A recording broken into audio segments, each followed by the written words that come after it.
Assalamu alaikum viewers and my dear students. You all are most welcome to my class. Today I would like to take the class of Alim first year and second year. So this class is very important for you. Today I will discuss on poetry. I will discuss on a poem written by Jivanananda Das. You know that before starting poem or poetry, at first you have to learn two kinds of meaning. You know, a poem has two meaning. All time it has two meaning. One is surface meaning and another is internal meaning.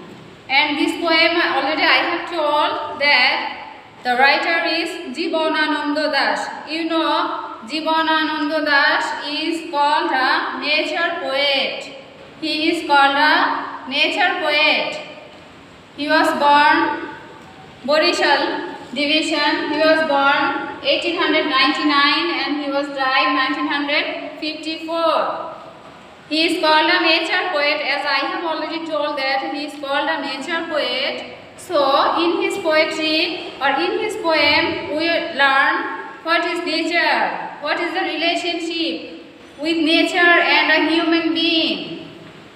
What is the affection? What is the effectiveness towards human being or nature? Why he is called a nature poet, etc. At first, we also have to learn what is poem and what is poetry. Poem is a single piece of art, single writing, but poetry is a collection of poems. A collection of poems is called poetry, and a single part of poetry is called poem.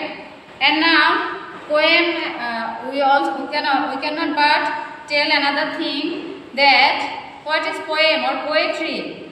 Poem is a spontaneous, powerful feeling of human life. A poem or poetry has a powerful feeling, that is a spontaneous overflow of human being. This is a circle of human being. What is it?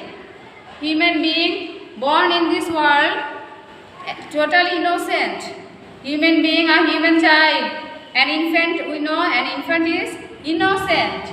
He was born innocent. Then he was in his grown age, he had done various kinds of sin. That sin begets punishment. Then punishment, from punishment we learn repent. From punishment we learn repent. Sufferings, from punishment we have to suffer. S-U-F-F, suffer. Then repent. Sin begets punishment, punishment begets sufferings, from sufferings we feel repent or repentation. Then redemption. Then we begin sin again. This is our human life. প্রথমে আমরা ভুল কাজ করি, অন্যায় করি, দেন punishment পাই, তারপরে sufferings করি, অনুতাপ করি, তারপরে অনুতাপের পরে আমরা আবার পাপ মোচন করি, পাপ থেকে মুক্তি পাই, তারপরে আবার আমরা সেই ভুল পথে ফিরে যাই। From this poem we learn about various kinds of things. এখানে তোমাদের কবিতায় at first I have to speak some Bangla, the meaning of Bangla, so that you can understand. Otherwise you cannot understand the deeper meaning. Here we will learn the relationship of human being with nature. Nature, in case of nature or description of nature, another English poet, Percy Bysshe Shelley, he could not but admire Jivanananda Das as a nature poet. For this reason, this poem also translated in English. In English literature, this poem is most important. All the English romantic or nature poet also learned or known the name of Jivanananda Das. From this poem, we also learn Bengal Face. The name of this poem Bengal space অর্থাৎ বাংলার মুখ unit 9 today's topic unit 9 myths and literature myths and literature what is myth mythology or myth means পৌরাণিক মহাকাব্য পৌরাণিক উপকথা myths and literature you know literature means সাহিত্য from this poem you will learn myth various kinds of myth about চাঁদ সওদাগর হিন্দু সংস্কৃতি থেকে তোমরা একটা বিষয় জেনেছো হয়তো অনেকে জানো না জানলে আমি তোমাদের জন্য আবারও বলছি এখানে মনসা মঙ্গল মহাকাব্যের কথা এসেছে মনসা মঙ্গল মহাকাব্যে চাঁদ সওদাগর ছিল একজন ব্যবসায়ী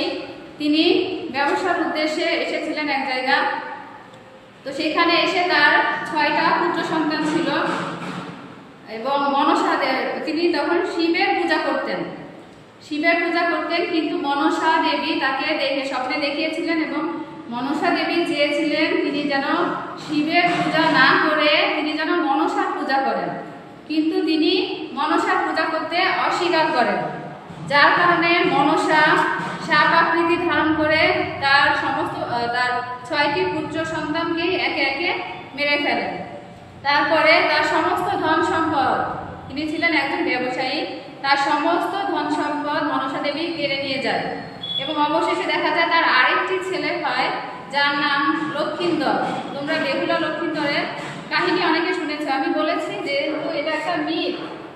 এটা একটা মিথ মানে পৌরাণিক মহাকাব্য থেকে এসেছে মিথ এই জন্য আমরা এটা বলছি বেহুলাকে যখন জন্ম দিলেন বেহুলার মা তখন থেকেই চাঁদ সওদাগরের স্ত্রী অনেক যত্ন করে তাকে রাখতেন মনসার হাত থেকে রক্ষা করার জন্য এবং যখন বড় হলো লক্ষিন্দর তাকে বিয়ে দিলেন বেহুলার সঙ্গে তার বন্ধুর মেয়ে চাঁদ সওদাগরের বন্ধুর মেয়ে বেহুলার সঙ্গে এবং বিয়ের রাতে মনসা প্রতিজ্ঞা করেছিল আমি বিয়ের রাতেই ওকে মেরে ফেলবো এর জন্য চাঁদ সওদাগর লোহা দিয়ে সিন্ধুক বানিয়ে পর্যন্ত তার ছেলেকে রক্ষা করার চেষ্টা করেছিলেন কিন্তু হি ওয়াজ ফেইড পারেননি মনসা তাকে কেটেছিল দংশন করেছিল এবং তিনি মারা যান এবং এমন অবস্থায় তাকে ভেলাতে ভাসিয়ে দেওয়া হয় এবং লক্ষিন্দরের স্ত্রী বেহুলাকেও তার সাথে দিয়ে দেওয়া হয় এখানে this is the main point hour discussion Behula এরকম দিনের পর দিন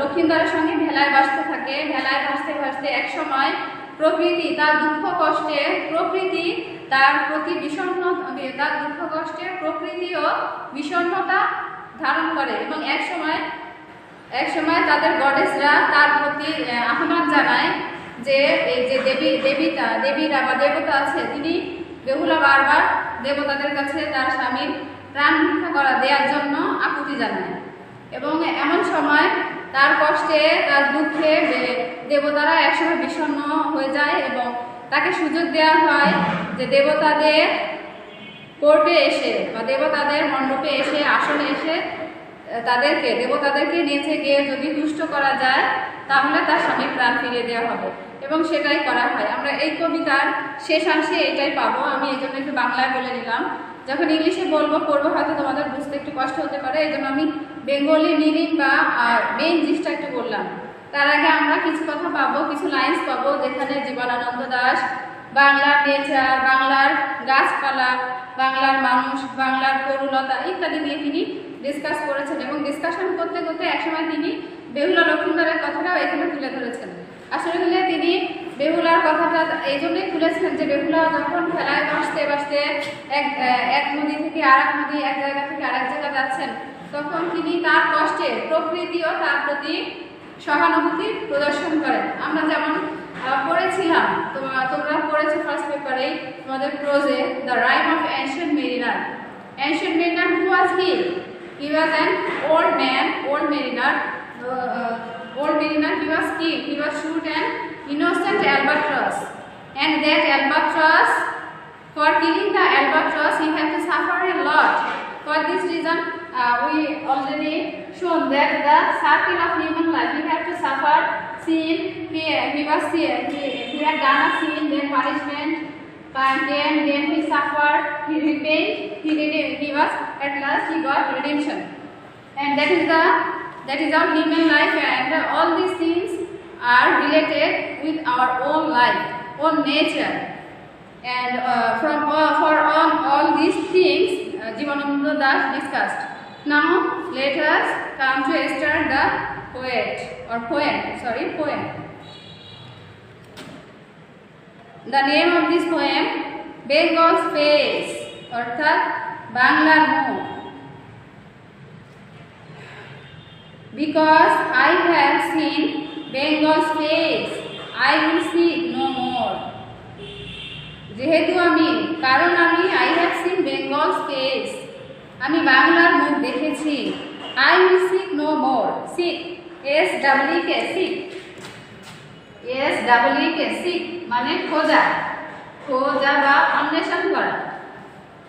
যেহেতু আমি বাংলার মুখ দেখেছি, তাই আমি আর পৃথিবীর আর কোনো মুখ খুঁজি না.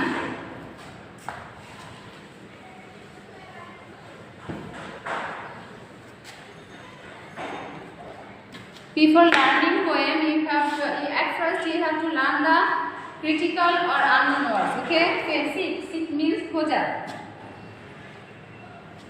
The world has not yet anything more beautiful to show me. The world has not anything more beautiful to show me. বাংলার মুখ আমি দেখেছি, তাই পৃথিবীর আর কোনো কিছুর মধ্যে এত সৌন্দর্য, এত বেশি সৌন্দর্য আর আমি দেখি না. Walking up in darkness, gazing at the fig tree, I behold. Walking up in darkness, গভীর অন্ধকারের মধ্যে হেঁটে এসে জেগে ওঠে. Gazing at the fig tree, যখন আমার ডুমুরের ফুলের প্রতি আমার দৃষ্টি স্থির হয়ে যায়. I behold, তখন আমি লক্ষ্য করি. Dawn swallows roosting under Dew's umbrella like leaves, মনে হয় যেন ভোরের বেলায় গাছের পাতার উপরে পাখি বসে আছে এবং সেগুলো যেন একটা এত বেশি ঘন পাতা জঙ্গলে যেন একটা আমব্রেলার মতো ছায়া দিচ্ছে. I look around me, আমি আমার চারপাশে দেখতে পাই. And discover a leafy dome, এবং আবিষ্কার করি, চারপাশে তাকাই দেখি এবং আবিষ্কার করি লিফি ডোম, যেন পল্লবে গাছের পাতার স্তূপ. জাম, কাঁঠাল, বট, হিজন and another Ashwattha trees, all are harsh. সেখানে কি কি গাছ দেখতে পাই? বট, হিজল, কাঁঠাল মানে এখানে কাঁঠাল গাছ, এবং অশ্বত্থ ট্রিজ, অশ্বত্থ আর এক ধরনের গাছ. All in hush, মনে হয় যেন সব কিছু চুপ করে আছে. From all this discussion, what we learn about nature. In your board exam, sometimes or maximum times you find 4 lines or 2 lines that comes from poem, and you have to discuss on these 2 lines. You have to discuss like Bangla.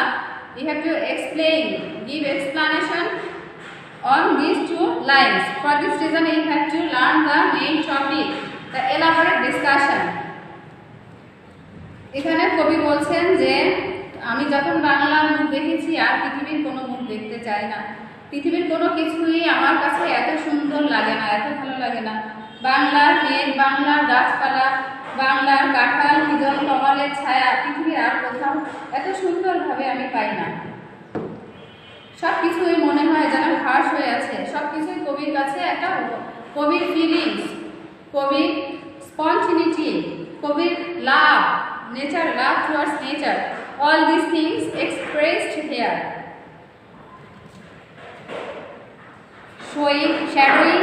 Shadowing plants of cactus and gidori bushes. When long ago, Cham came in his honeycombed boat to a blue desert. এখানে এই যে সেই চাঁদ সওদাগরের কথা এসেছে, that already I have told. আমি আগে চাঁদ সওদাগরের ছোট্ট থিমটা তোমাদেরকে জানিয়ে দিয়েছি, কারণ তোমরা যখন কবিতা পড়বে এই ছোট ছোট বিষয়গুলো তোমাদের যদি ব্যাকগ্রাউন্ড না জানা থাকে তোমরা বুঝতে পারবে না, তাই আমি এটা আগেই বলেছি.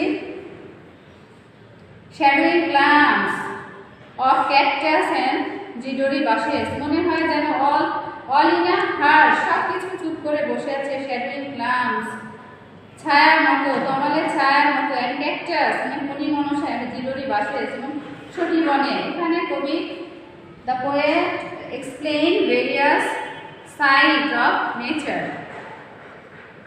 When long long ago, যখন অনেক অনেক বছর আগে, চাঁদ came in a honey boat, চাঁদ সদাগর তার মধুকর ডিঙায় চড়ে এসেছিলেন এবং তার ডিঙার থামিয়ে রেখেছিলেন একটা ব্লু ভিজলের তলায়, to a blue ভিজল।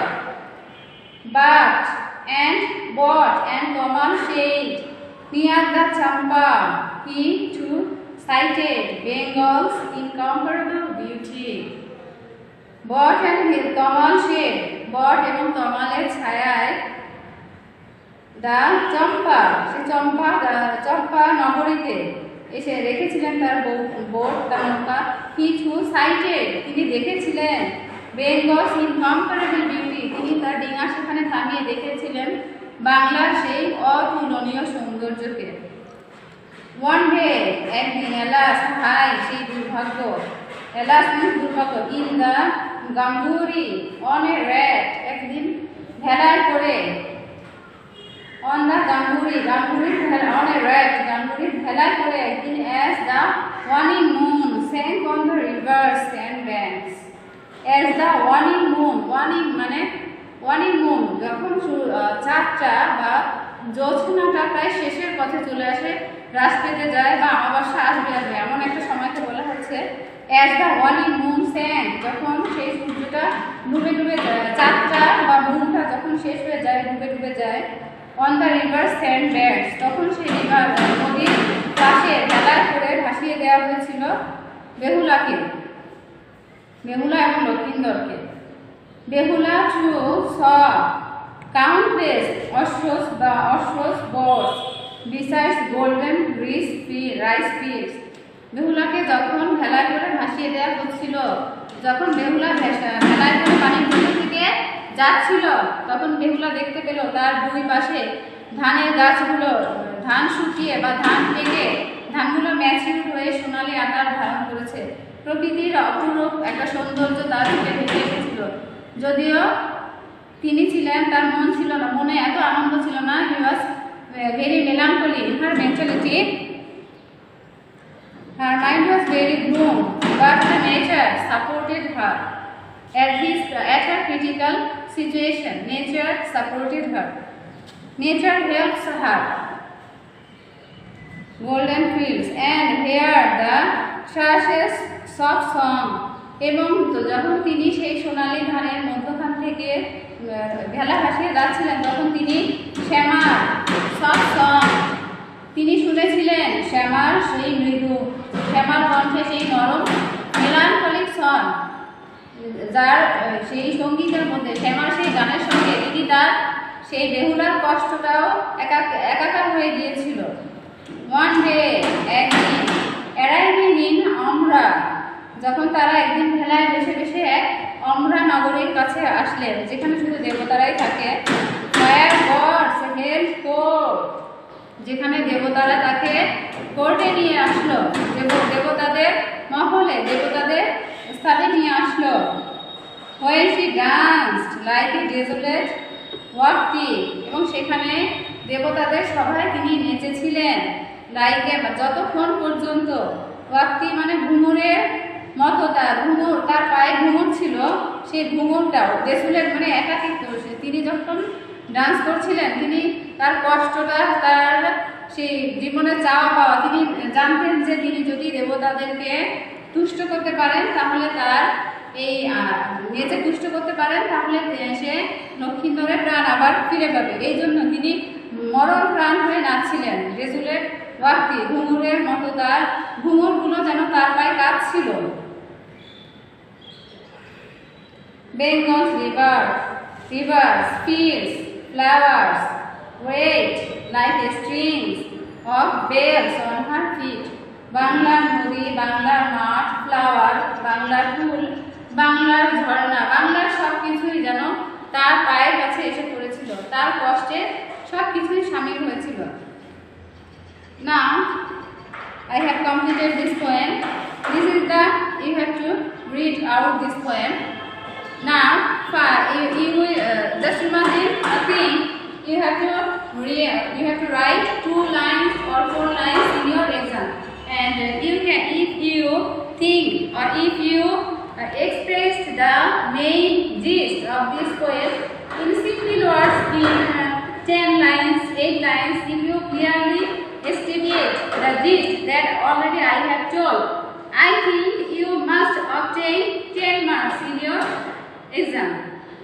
So try to read out in your home. You have to sort out the internal meaning, the relationship of a human being and nature.